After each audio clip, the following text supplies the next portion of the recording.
O debate da universidade pública nem sempre esteve na pauta do conjunto da sociedade, foi uma demanda dos trabalhadores e trabalhadoras. Depois, as condições de trabalho desses trabalhadores, as condições dos estudantes para permanecer nas universidades, tudo isso fruto de muita luta. Então, a gente começou essa live com o vídeo, né, do presidente Lula falando que era importante fazer pressão no governo dele, porque era um governo que era isso mesmo, né, um governo que, para ele, era um governo que recebia bem a pressão dos trabalhadores. E aí eu tendo a concordar, né? Eu acho que nós temos que fazer pressão, exatamente porque ajudamos a eleger um governo, sabendo de todas as contradições, mas um governo no âmbito democrático, onde a gente acha mesmo que tem que ter melhores condições para a luta dos trabalhadores, e nós vamos efetivar isso fazendo pressão. Então, concordo que a gente tem que fazer pressão. Aí vou discordar de um elemento do governo Lula, para fazer um resgate histórico. Ele disse o seguinte, porque no outro governo, nos outros governos, aí estava falando de Temer e Bolsonaro, vocês não conseguiram fazer pressão. E aí eu tendo a discordar do presidente Lula, porque eu acho que a gente fez muita pressão. Nós fizemos pressão. E, por óbvio, eu tenho que começar também admitindo que a gente foi bastante derrotado nesses governos, né? O governo Temer conseguiu emplacar a emenda constitucional 95, o governo Bolsonaro imprimiu uma perspectiva de destruição da educação. Mas eu tendo a achar, e queria perguntar para quem está nos ouvindo, que quem participou da luta contra a emenda constitucional 95, da luta do tsunami da educação, da luta contra os esmandos do MEC, sabe que se nós não tivéssemos ido para as ruas, se nós não tivéssemos feito greve no governo Temer, feito mobilizações, né, e pautado também a greve durante o governo Bolsonaro, se a gente não tivesse feito mobilização em cada universidade, chamando cada professor, cada trabalhador, nós talvez estaríamos numa situação muito pior. Talvez Bolsonaro tivesse conseguido destruir realmente a universidade pública. Talvez a defasagem que hoje a UFRB, Universidade Federal do Recôncavo da Bahia, tem, né, tem um orçamento aí nos últimos 10, 15 anos, uma perda de 30% do seu orçamento, ela seria muito maior. Talvez ela tivesse sido 70%, de 80%, como queria o Weintraub, como queria os ministros de Bolsonaro. Mas houve muita resistência, muita pressão. Não do tamanho que a gente queria, né? Porque a gente queria, por exemplo, derrubar Bolsonaro. Foi o esforço que a gente fez, né? Nós fizemos muito ato contra o Bolsonaro, contra as medidas racistas daqueles governos, contra as medidas machistas, LGBT-fóbicas, né? A gente sabe que depois eu queria ouvir o pessoal, quem participou de ato de rua, quem ocupou a universidade, quem enfrentou os interventores. Aqui na minha universidade, a gente enfrentou o interventor de Bolsonaro. Então, teve muita luta, e foi por conta dessa luta, dessa pressão, que com certeza não foi suficiente para a gente alcançar tudo que a gente queria, mas foi fundamental para a gente barrar o atropelo total, porque seria a terra arrasada se não houvesse trabalhadores e trabalhadoras fazendo luta nesses períodos de governo Temer, nesse período de governo Bolsonaro, e agora a gente, né, ajudou também aí a derrotar o bolsonarismo nas eleições. O Andes de Sindicato Nacional se dedicou, né, no segundo turno a ajudar a eleger o governo Lula, sabendo das suas contradições, mas já colocando a pauta dos trabalhadores da educação. Nós não podemos aceitar que um governo democraticamente eleito, que um governo que se diz querer atender às necessidades de trabalhadores e trabalhadoras, possa continuar cortando orçamento das universidades, como a gente já teve esse ano, infelizmente. Infelizmente, o governo Lula, por conta do novo arcabouço fiscal, que é uma política ainda de teto de gasto, não é igual a EC 95, mas ainda é uma política de teto de gasto que os banqueiros, os empresários impuseram para esse país, e a gente precisa varrer isso. Essa política do governo Lula atualmente, infelizmente, imprimiu cortes, por exemplo, na própria UFRB. Eu fui atrás dos dados, parece que 310 milhões a menos, né, do que períodos anteriores, né, 30% a menos do que 2015. Então, a gente precisa, aqui na minha universidade também, a gente está fazendo uma luta enorme para que sejam recompostos os orçamentos da universidade, porque esse Brasil é um país rico. Nós não podemos aceitar que o governo atual mantenha essa política. E aí, do ponto de vista democrático, não há nada melhor do que enfrentar isso com trabalhadores mobilizados, com trabalhadores se organizando. Até porque é trabalhador organizado, estudante organizado, que vai enfrentar política neoliberal de corte, seja de qualquer governo, e agora, né, infelizmente, eu acho que o governo tem mantido políticas neoliberais, política de corte, teto de gasto. Tem coisas positivas que, né, eu acho que é importante, estabelecer o ambiente democrático, apontar algumas políticas importantes, como o Ministério dos povos originários, né, algumas sinalizações para a política antirracista, dos direitos humanos, mas a gente sabe que também há cortes no campo da saúde, da educação, e então enfrentar esse processo a gente vai enfrentar com mobilização, com greve, mas também trabalhador mobilizado, trabalhador fazendo greve, trabalhador olhando no olho no olho, se sentindo forte para enfrentar políticas neoliberais, é trabalhador forte para enfrentar qualquer ameaça de direita fascista. Sabe o que não vai enfrentar a direita fascista e as suas ameaças? É trabalhador morno, vamos dizer assim, né? Sentado na sua cadeira, achando que não tem que fazer nada, é estudante também não mobilizado.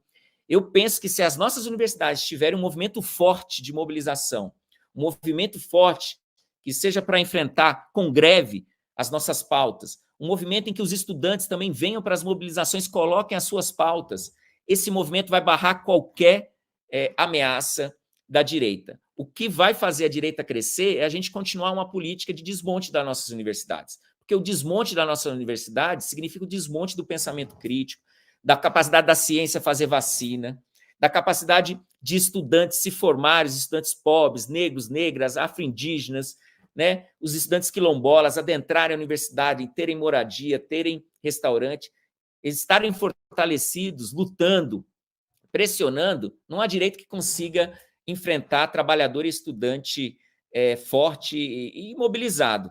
Então, é isso que a gente vem fazendo, né? Desde o início do governo Lula, o que a gente fez foi iniciar o processo de negociação com o governo, né? Normal, o trabalhador precisa negociar com o seu patrão, nesse caso é o governo, nós negociamos, colocamos as nossas pautas, nossa pauta tem a ver com salário docente, mas tem a ver com carreira, tem a ver com o orçamento das nossas universidades. Para ter bandejão, para ter bolsa, tem que ter orçamento. Não dá para a universidade ficar na míngua, não dá para os reitores e reitoras ficarem com o pires na mão, que a gente chama, né?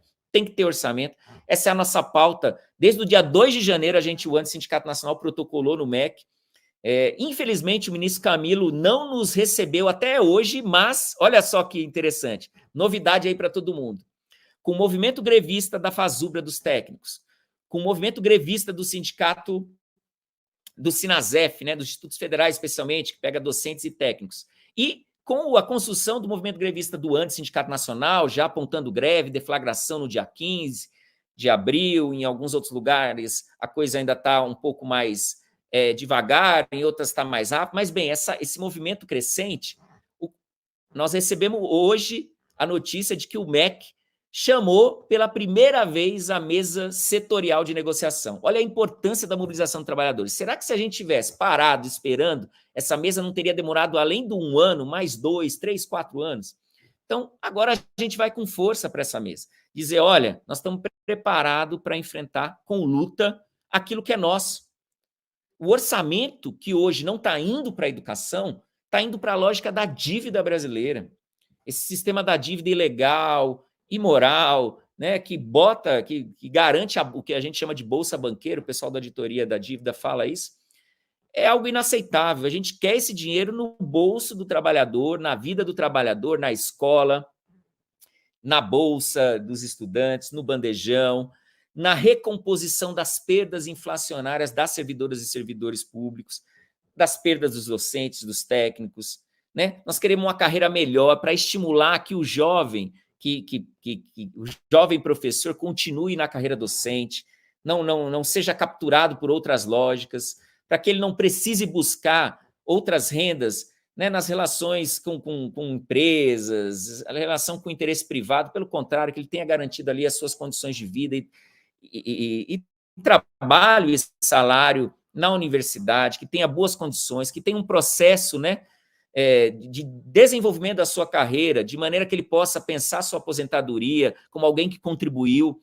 para o conjunto da educação brasileira. A gente tem que lembrar que o professor universitário, para adentrar na carreira, muitas vezes, se exige lá o doutorado, ou seja, tem que estudar, né, na escola básica, fazer a graduação mais 4 anos ou 5, depois um mestrado, depois o doutorado, pega aí, então, 5, mais 3, mais 4, então ele entra tarde às vezes, né? E isso tem impacto na sua aposentadoria. Nós precisamos garantir carreira, condição de trabalho, aposentadoria. Então, essa é a nossa pauta com o governo. Infelizmente, até agora, tem muita enrolação, e a gente não admite enrolação, pelo contrário, a gente quer que o governo, o Lula falou, tem que fazer pressão, mas a gente agora está dizendo para o Lula, nós estamos fazendo pressão, vocês precisam responder à pressão. Precisa colocar na mesa propostas. E o governo até agora botou proposta, por exemplo, de recomposição zero para 2024, não dá para aceitar. Está continuando os cortes nas universidades, não dá para aceitar. Por isso que a pauta da greve, né, ela tem se desenvolvido, ela tem a ver com essas coisas. E eu acho que a greve também é um momento muito importante de muito diálogo, sabe?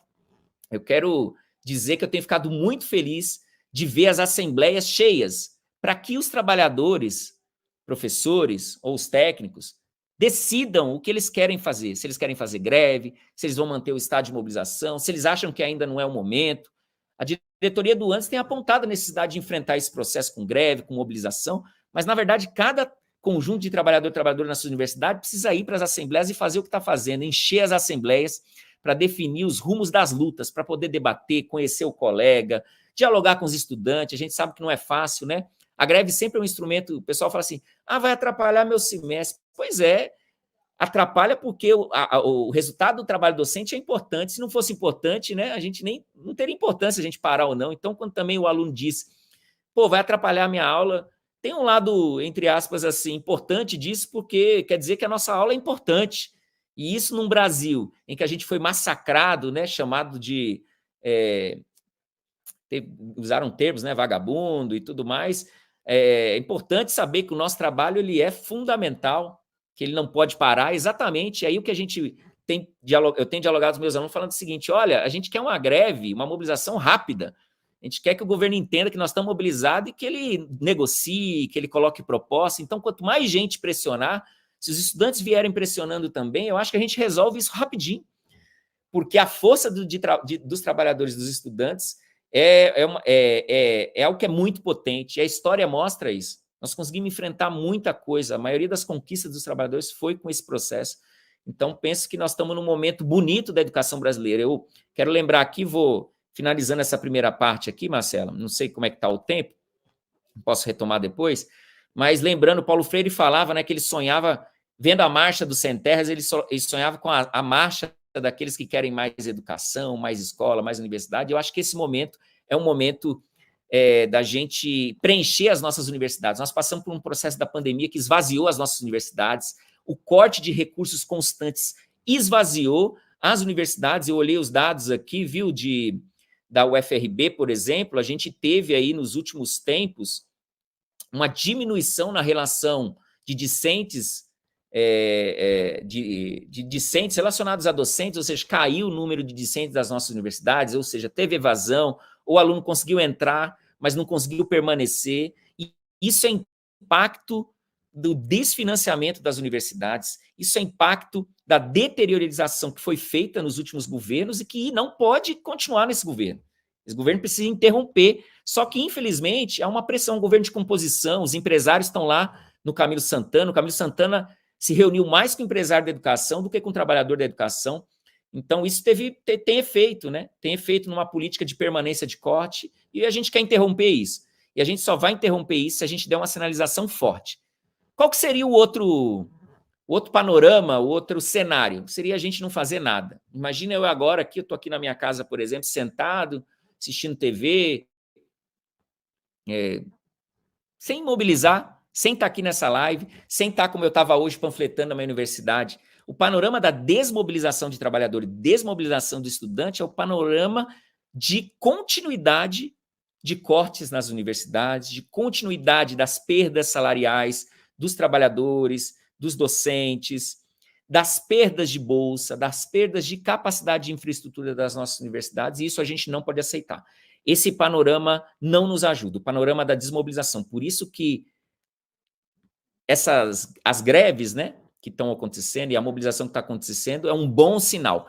Quem tem medo de greve e mobilização de trabalhador é o capital, é a burguesia, são os empresários, são os interesses da direita, né? Quem luta pela educação não tem medo de trabalhador se mobilizando. Pelo contrário, ouve isso com cuidado, entende que eles são importantes, recebe essa pauta e encaminha. Vamos negociar. Qual que é a proposta do governo? Não pode ser zero, né? Zero de recomposição salarial com as perdas de mais de 30%. Se a gente pegar desde 2010, mais de 40%. Isso tem impacto na vida docente. Os docentes estão muito endividados. Uma pesquisa do Andes recentemente mostrou que 60% dos docentes estão endividados, estão adoecidos. Professor adoecido trabalha mal, aí junta com aluno adoecido por causa das condições de vida, né, falta de emprego, falta de perspectiva. Isso cria um ambiente ruim para o projeto que a gente acredita que é um projeto de emancipação, um projeto em que a educação é central, né? E esse projeto é defendido pelo Antissindicato Nacional há mais de 40 anos, é defendido pelo conjunto da classe trabalhadora, das suas organizações, e é esse projeto que a gente está defendendo agora.